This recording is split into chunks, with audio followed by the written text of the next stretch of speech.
what's going to potentially be a problem. Anytime you have a finger, it's always the PIP. So we think about location. We think, where is it? Are we gonna have a problem at the MP, or we're gonna have a problem with the PIP, or we're gonna have a problem with the DIP, right? And then we look at severity. We're looking, well, it's severe because it's angled and it was not stable, right?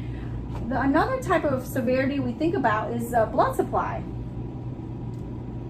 right? Didn't I say that when we look to for the bones to heal, there has to be a certain amount, of blood supply for that callus formation, right?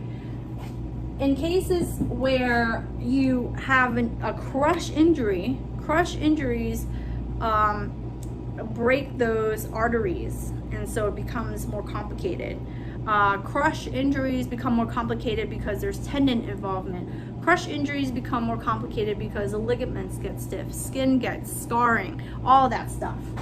In her case, her only problem was angulation, but I know so many other hand cases that if we go back to that what's wrong framework, is it bone, is it tendon, is it ligament, the more complications you have, the more you can add to it, right? So if I was a fracture and a dislocation, what are some problems I'm gonna have? It's gonna be a bone problem, it's definitely a ligament problem, and then the tendons are gonna get stuck problem, right? So that's how you can keep adding to your framework. But for the most part, you can break down any kind of hand injury that comes your way based on where's the fracture, did it fracture? And sometimes you don't get anything from a doctor, you just ask your patient, hey, do you know your bone got broken?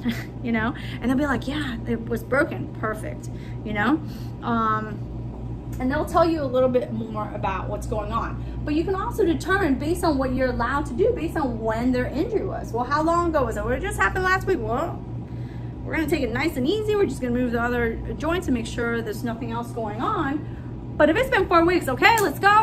We can move it a little bit more. We're gonna start to make sure that there's no complications. You go into extension, you go into flexion, all that good stuff, right? Age becomes a thing too, in terms of, well, are they older? Do they have comorbidities in there? Right? Comorbidities are if they have, I always look at both hands and I say, do they have a history of arthritis? Because arthritis tends to happen in both hands, right? So I always look at both hands and I say, oh, where were your hands before?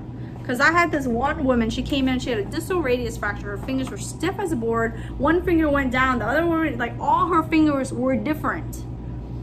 And the doctor was giving us, why? The doctor's mad at you because, my fingers aren't moving. And the therapist's all frustrated, the fingers aren't. I said, well, let me see your other hand. Well, the other hand was jacked up.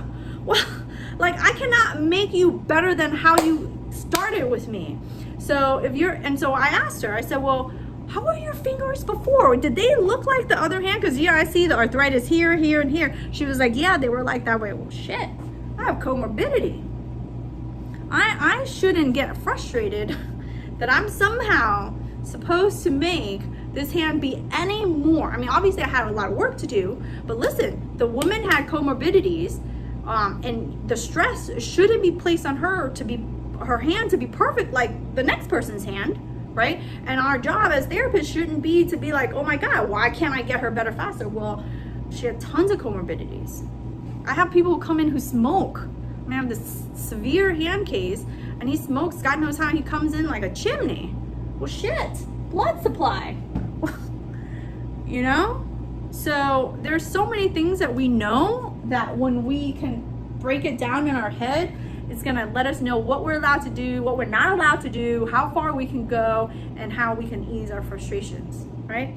Hey therapy friends, it's Huang here. Thanks again for watching my video. And if you like videos like this that can help you just crush it in the hand therapy world as an occupational therapist, then hit the subscribe button and enjoy the video. Thanks again for watching.